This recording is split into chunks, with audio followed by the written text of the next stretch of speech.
Hello everyone, good evening. কেমন আছেন সবাই? আশা করি সবাই খুব ভালো আছেন আর আমরাও ভালো আছি। আমার আরও একটি নতুন ব্লগে আপনাদের সবাইকে স্বাগত জানাই।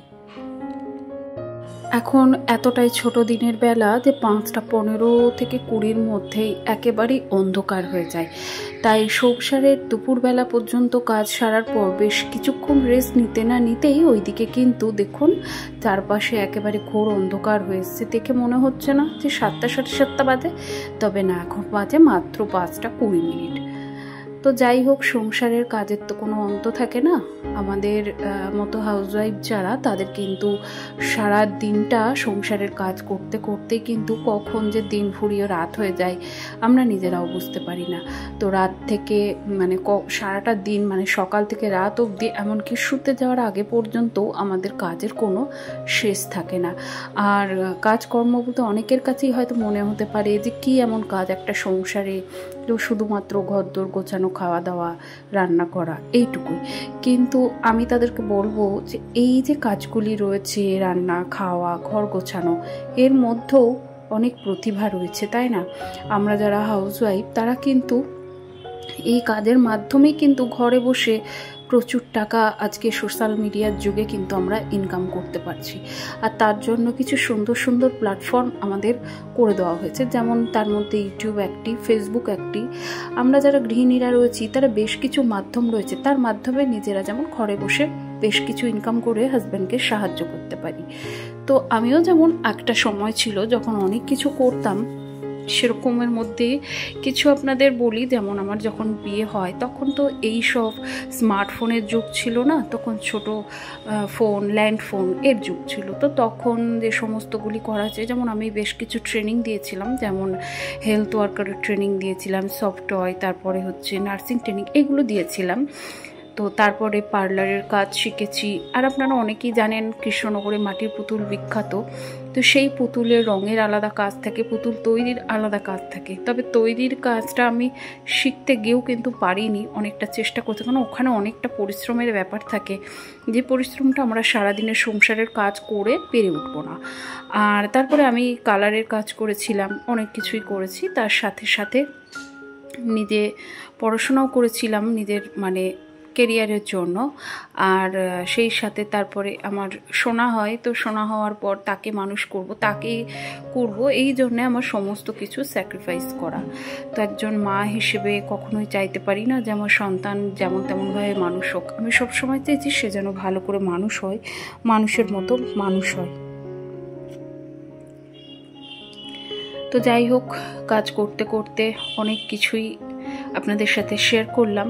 তো সেই সাথে সাথে এখন এদিকে সন্ধ্যাটা দিয়ে নিচ্ছি।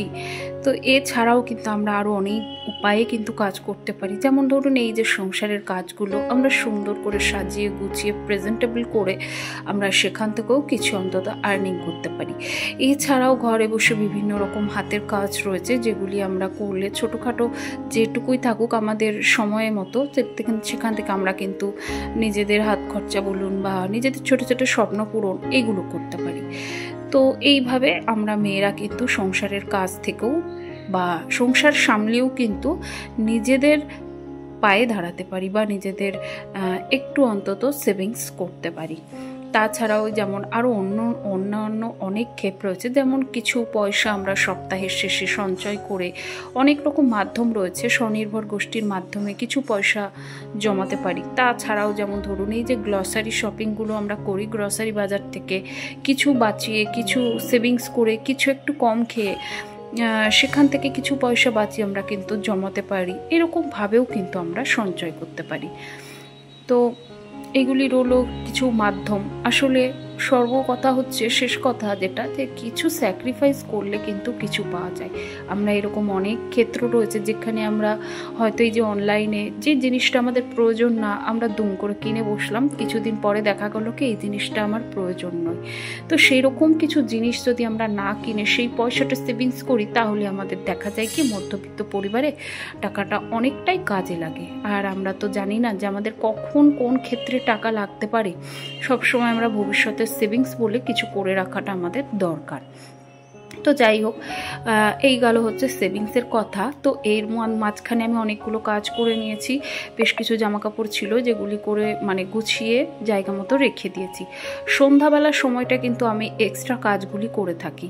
তাছাড়াও বেসিক কাজ তো রয়েছে, এছাড়াও কিন্তু বেশিরভাগ আমি এক্সট্রা কাজ অনেক করে থাকি। তো সেই এক্সট্রা কাজ কী কী করি সেটা আপনাদের অন্য কোনো ভিডিওতে শেয়ার করব। আর আজকে রাত্রিবেলায় একটু রান্নাবান্না করার রয়েছে। আসলে ওবেলায় নিরামিষ রান্না হয়েছিল, ডাল ভাত তরকারি। তো তার জন্য মনে হলো এবেলায় একটু অন্য কিছু করি, কারণ ওবেলায় না আজকে আর বাজারে যাওয়া হয়নি। তো এবেলায় একটু হাজব্যান্ড বললো ডিমের ঝোল করতে। আসলে ওর ইচ্ছে হয়েছিল চালের রুটি খাবে। তো ওই যে দেখলেন আমি একবারে কড়াই গরম জল করে একটু তুলে রেখেছিলাম। তো তার মধ্যে আমি এখানে 3 কাপ চালের আটা দিয়ে দিয়েছি, বা চালের গুঁড়ো বা আটা যাই বলুন, সেটা দিয়ে ভালো করে কড়াইয়ে কিন্তু একটু লবণ দিয়ে ফুটিয়ে নিয়েছিলাম। তো সেটা যখন একটুখানি মন্ড টাইপের হয়েছে, তখন একটু শক্ত হয়ে যাবে, ওর মধ্যে অল্প অল্প করে জল দিয়ে ওটাকে সুন্দর করে মেখে নিতে হবে। তারপরে কিছুটা রেস্টিং টাইম দিলেই কিন্তু ওটা রেডি হয়ে যায়। তো এইটা আমি ইউটিউব থেকেই শিখেছি, আমি আগেও জানতাম না। তো ওই চালের আটা রুটির সাথে তো এইরকম সাধারণত একটু মাংস কষা বা পাঁঠার মাংস বা এই টাইপের রান্না হলে ভালো হয়। তবে ওগুলো তো এখন চাইলেই হবে না।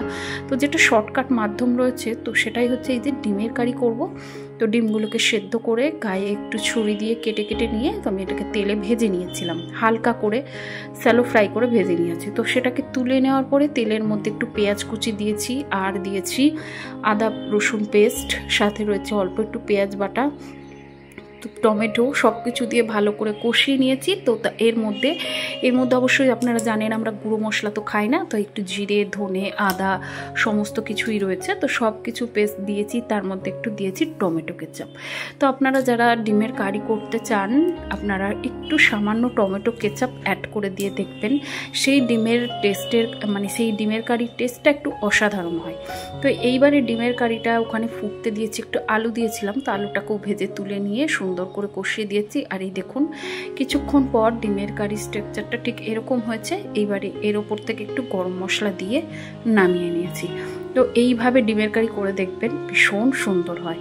আর কালারটাও খুব একটা খারাপ আসেনি বলুন, যদিও আমি লঙ্কা গুঁড়ো ব্যবহার করি না, কাঁচা পাকা লঙ্কা ব্যবহার করি।